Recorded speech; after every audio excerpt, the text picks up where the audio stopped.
tidak benar lebih 10 minit lah. Jadi kurang daripada 10 minit. Singkat saja. Saya hadkan masa 10 minit Terima maksimum. kasih.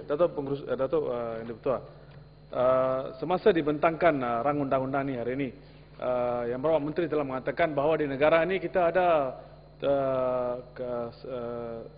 pengurusi SPR, timbalan pengurusi dan 5 lagi anggotanya. Dan ini perlu diambil kira, walaupun satu negara yang kecil, hanya 26 juta, besar macam Bombay. Tetapi di negara India, 1.2 billion. Berapa komisioner dia? Hanya 3 komisioner. Kenapa kita perlu ada 7 komisioner? Malaysia boleh?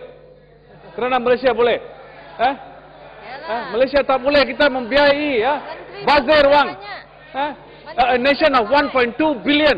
Hanya ada 3 komisioner, tak malu kah? Kenapa? Ini soalan saya yang pertama, Datuk Pengerusi. Datuk Yang Dipertua. Selain dari itu, peranan yang dimainkan oleh pengerusi adalah sangat mustahak. Dia memberi satu image dan satu kepada negara dan kepada dunia, dan meningkatkan umur persaraan. Itu adalah satu perkara yang biasa. Saya rasa itu adalah satu ancillary matter. Tetapi yang peranan yang dimainkan oleh pengurusinya adalah mustahak. Dan juga saya berpendapat bahawa tidak ada undang-undang untuk menolong beliau untuk berlebih efektif. Kalau kita tengok sejak kemerdekaan pada tahun 1957, hakisan erosion of SPR, power SPR, mula-mula pada tahun 60-an di mana kuasa untuk menentukan satu-satu boundary, satu-satu kawasan parlimen dan kawasan adun telah diambil dari SPR. Dan ini telah menghakis satu perkara yang sangat mustahak. Yang kedua, pada 60-an juga, di mana satu kawasan adun atau satu kawasan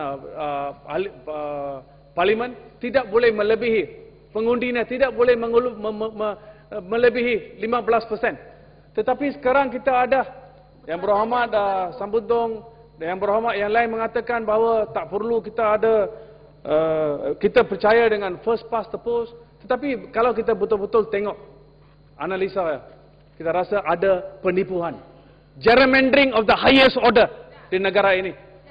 Kawasan-kawasan yang ditandingi oleh DAP, semua ini lebih besar dari UMNO. Putrajaya 5,000 aja. Tak malu kah? Bila mereka berkata mereka ada majoriti 92%, sebenarnya berapa Pak Wandi? Kalau kita tengok macam Putrajaya, satu jalan di tempat saya, di kawasan saya 7,000 undi dah. Nah, Putrajaya 5,000. 5-6,000 sudah jadi ahli parlimen. Ayo, senang ni. Tapi mana boleh? Ini Malaysia boleh. Ini satu negara yang semua boleh. Semua boleh masuk. Roti canai, Ci Jong Pan, semua sekali boleh masuk dan jari. Selamatkan mereka. Tetapi ini yang kita perlu fikir. Inilah kuasa-kuasa yang kita perlu bagi kepada SPR supaya menentukan satu yang betul-betul benar dan yang baik. Tetapi kita ada ahli parlimen yang patut tidak berada di Dewan yang mulia ini. Patut tidak ada, kerana undi-undi yang mereka dapat adalah undi rosak pada satu kawasan di Pembangkang. Datuk Yang Dipertua, saya rasa perkara yang mustahak di negara ini adalah selain dari memberi kuasa, juga menentukan bahawa kita abolish postal votes. Kerana macam di kawasan saya, di mana ada lebih kurang 3,000 pengundi postal vote. Saya tak tahu siapa mereka. Ali bin Ahmad, tentera number, saya tak tahu adakah dia ini wujud. Saya tak tahu di mana dia duduk. Tak pernah saya nampak sama dia. Tetapi dia setiap 5 tahun dia undi di kawasan saya. Dan dia kerap kali tidak ada di kawasan saya. Dan ini berjari-jari. Dan saya rasa ini adalah satu perkara yang mustahak. Kerajaan tahu.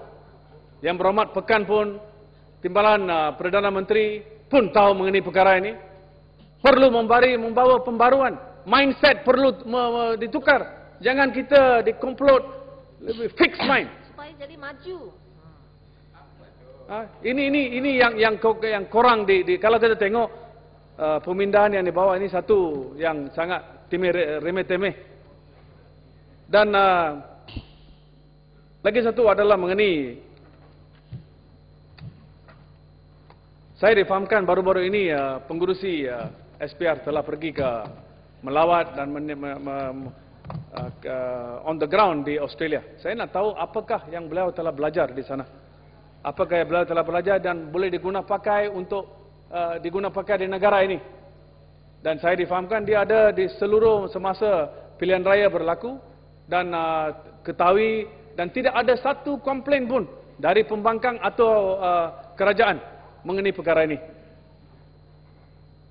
Hari ini, hari ini Datuk pengurusi Datuk yang betul, satu perkara yang sangat malu telah terjadi kepada negara, di mana satu perintah Mahkamah Magistrate Permohonan Jenayah 89-02-9307, di mana perintah telah diambil oleh Ketua Polis Daerah Sentul untuk tidak membenarkan rakyat dan juga halang kita dengan datang ke Parlimen.